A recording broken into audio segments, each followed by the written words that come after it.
Oh look, oh shit. Also very sharp. Here we are, last day of the year, and my friends are waiting for their little meal. So today we're gonna finish our New Year's resolution. We're gonna finish what we started. I'm gonna try to finish my knife. Oh, I wonder what you guys are looking for. It wouldn't be this, eh? No. It's not that at all. It's already pretty shiny, if you could say. You could see yourself right there. But oh, there they went. They all flew away. All the ducks. So that's it for them, I guess. And yeah, I wanted to finish this here. It's shined to about a U600, I believe, when I left this video. So I started this in the spring, and then I started working and did a bunch of different stuff, but I was busy. And now I feel like finishing this off. I'm going to keep this knife. I'm going to use it for my ice fishing trips and when I cook, so I want to see how well it performs. So yeah, in this video we're going to be polishing this thing on this beautiful machine that you can see right here. This was homemade. I recycled this. I recycled a lot of stuff. Yeah, there's a fancy one there too. But this one here is just something that I picked up at work. It wasn't used. There's no switch on and off. When you plug it, it's on. When you don't plug it, it's off. That's as simple as that. So I've got this polishing high gloss little compound right here. I'm going to put that on the wheel and start working on that. So I put some tape on the handle because it's underneath there. It's already finished. I don't want to get too close anyway, so I'm going to finish the rest with the Dremel tool, and I can use the same paste. It works really good. You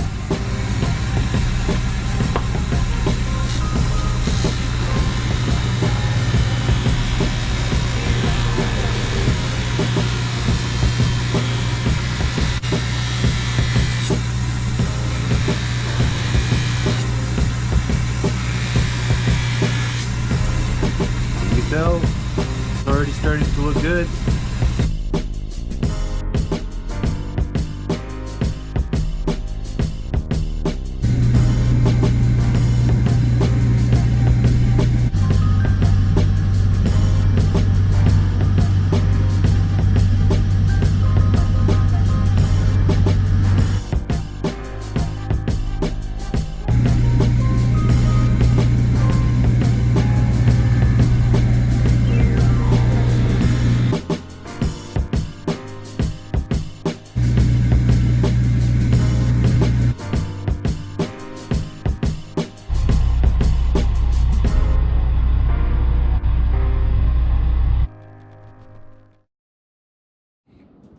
Okay, so she's getting a little bit more shiny and looks good. I spend about a good half hour on one side or so. You could probably do the same. It takes a good hour.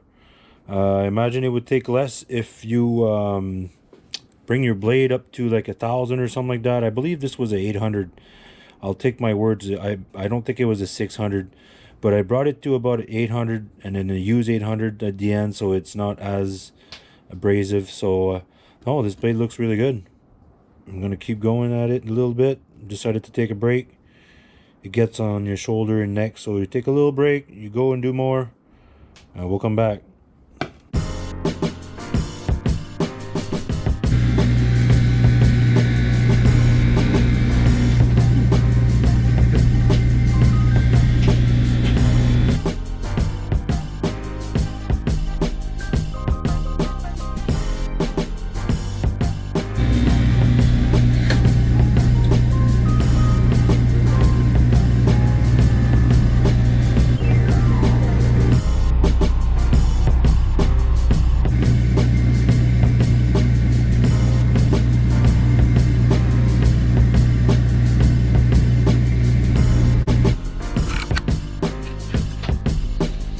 Alright, so there it is. That's nice. It's looking pretty good. I'm happy about that. Look at that nice fire. Oh, that's nice. Yeah, last day of the year. There she is. I could have spent a little bit more time on this, I'm sure.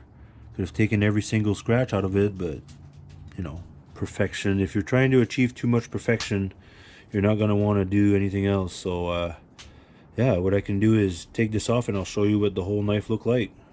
Zebrano wood. Gorgeous.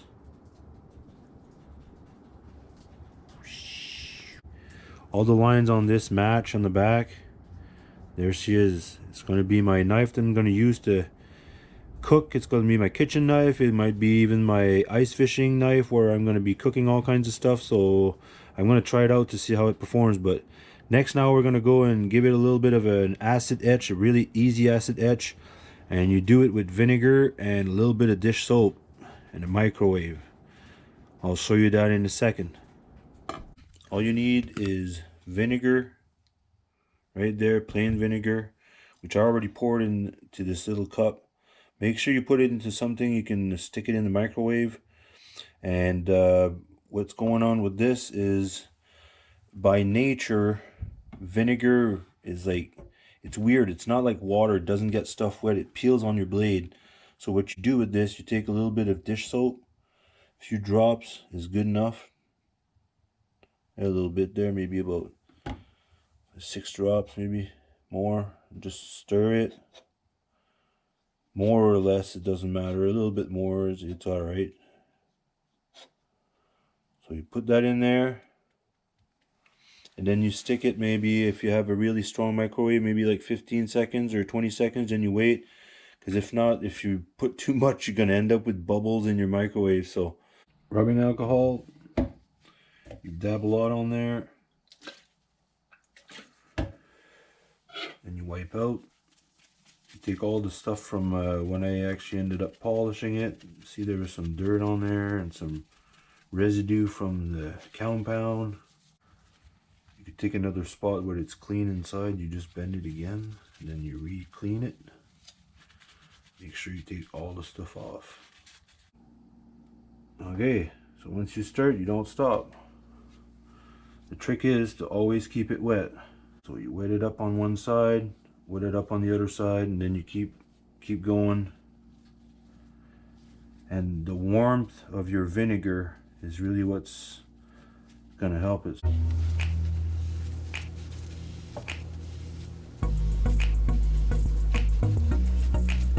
The soap worked out its magic. Now that it looks really wet, the whole thing doesn't peel on it anymore. Start to change color. That looks very nice. Look at that. 4 minutes in. You could stop it there if you want to. I'm just gonna keep going until 10 minutes. So yeah, now you can really start to see it. Oh, that's nice. I like that.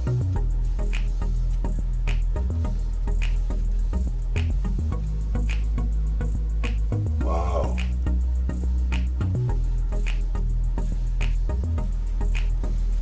So the thing is, now when you want to stop it, like the acid's going to keep going, so you have to neutralize it. So by using the alcohol again, I'm going to wash in water, and then by using it some alcohol, then you neutralize it even more. So you just put a lot more and try to stop it, because it'll keep rusting your blade. That's the thing to remember with vinegar, or any acid etch, I guess.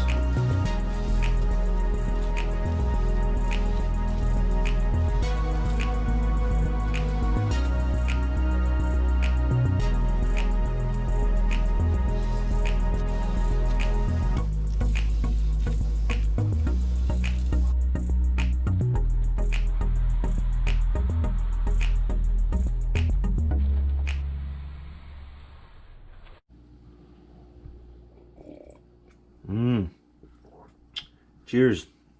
Wow, that's cool. Yeah, you get to see it. So now I've washed it into water. All I'm gonna do is take more alcohol and clean it up. Awesome. So this is a very cheap way to do an acid etch, with just vinegar, and everybody's got that pretty much in their house. A little alcohol, a little vinegar, and a little dish soap, and that's it. Yeah, looks good. Now I'm going to show you afterwards how to sharpen it. Next one, the big guy. Okay, time for this guy now. Cannot wait to see the hamon on this thing. And this is really easy to take off, like if you ever have to, like if you ever have to take this off or whatever, like you could just put it back on the polishing wheel and it takes it off. It's not like a really hard etching, like it's that's what I like about it. And that Zebrana wood, what can you say about that? I mean, Zebrana wood is just unbelievable. So yeah, I'm trying to show you, if I can, what the blade looks like before it gets the etch and then after. So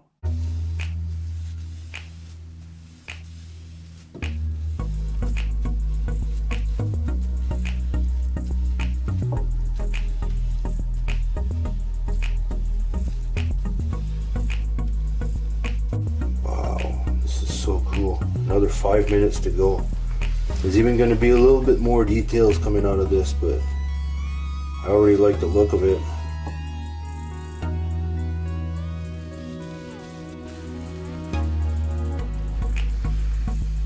Looks good. There's all kinds of good colors that's popping out.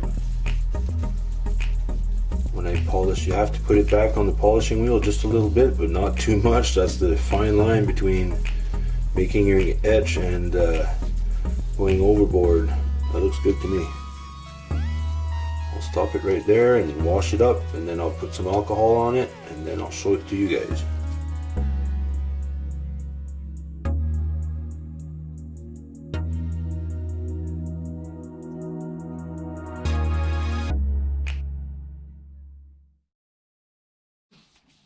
Okay, so right now I put a lot of alcohol on this swab here. I already washed it once. I'm doing it again just to make sure. There's some really cool colors and some purples that came up in the blade, and reddish. It kind of turned it the same color like the handle. It's just, I didn't ask for that, but that's the way it turned out. There's like a cool glare in it. It's almost like a pearl. What can I say about that? Wow. Well, that's a cool blade. I'm going to put it underneath the polishing wheel just a little bit, just to refine that. It creates a little bit of a glaze on it. Just by touching it just a bit on that polishing wheel, it just brings up that nice hamon even better. I'm speechless. Woo. Look at that. Beautiful. Look, this side is just unreal.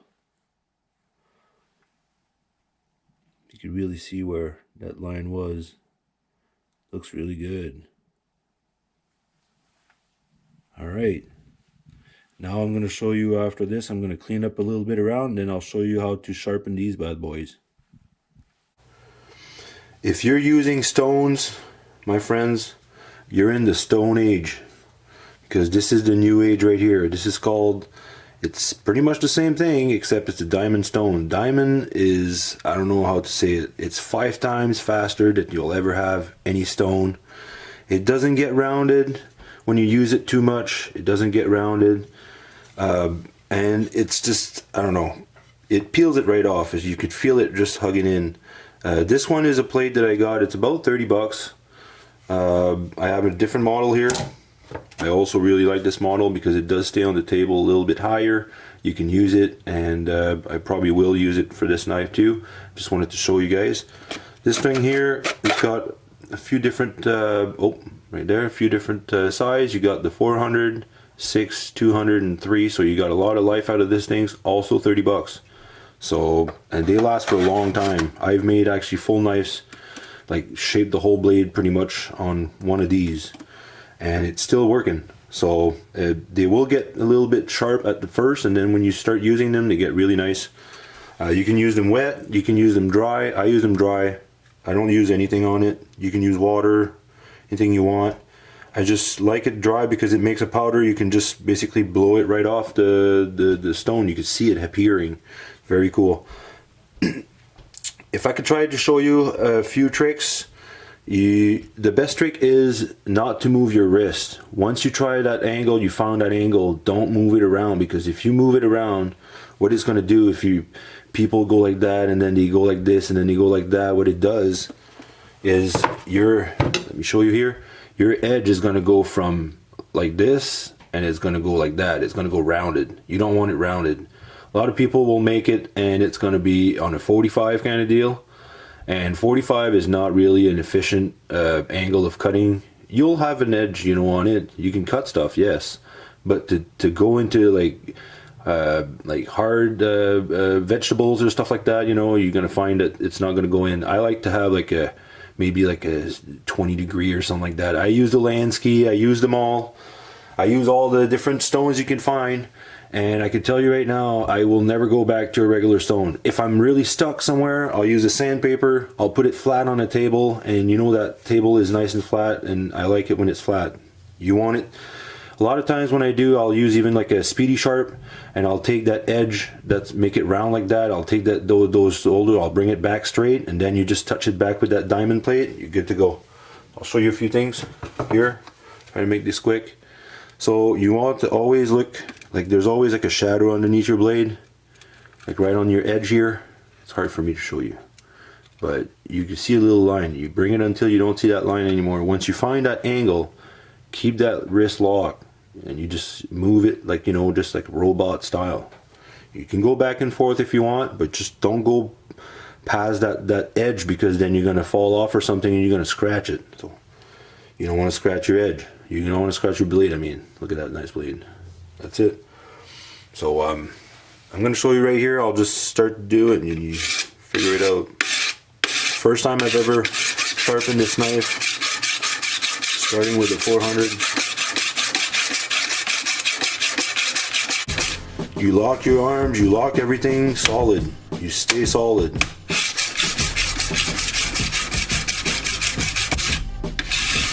There you go. Already starting to look good. I'm going to cut a little bit off. I'm going to give it a good first sharpen.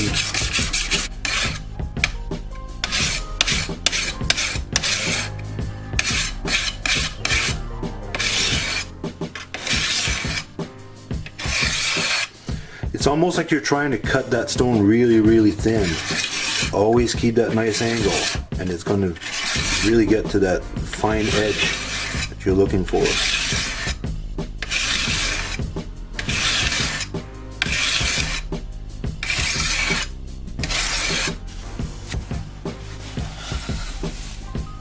See all that stuff? It just peels it right off. It's amazing. Diamond is the way to go. Sharpen this side a bit more. That's it.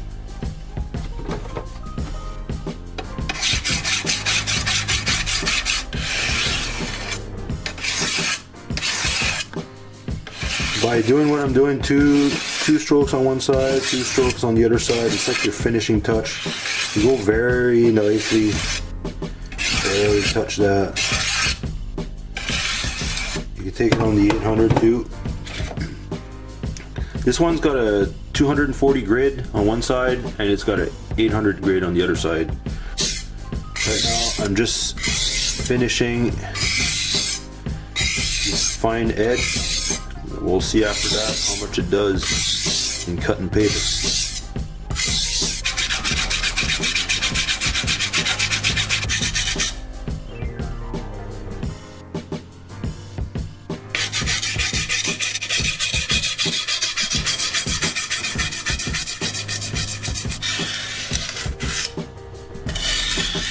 Nice and slow, no point of going fast. You don't want to cut yourself going straight into your hands. Just look at that, looking good on this side.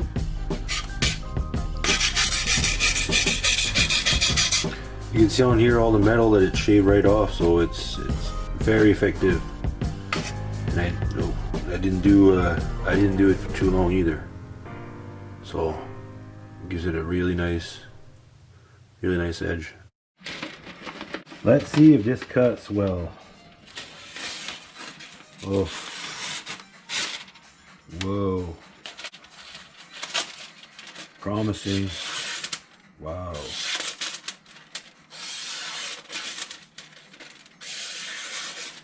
Whoa. See, the diamond sharpening is the way to go. Right to the tip. Yeah. Nice blade.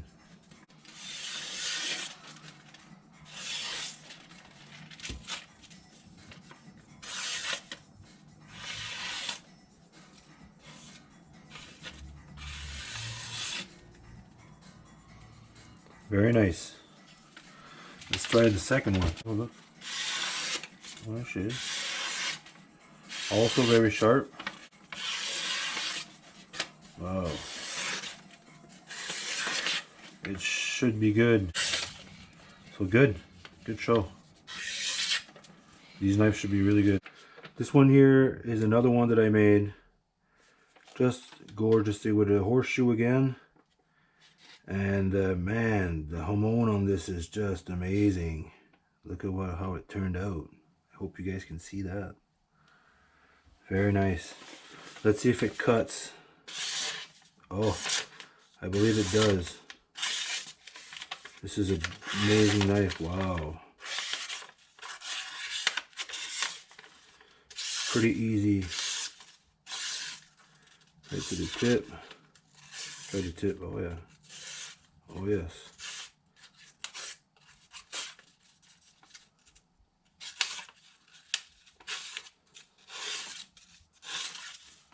There you have it.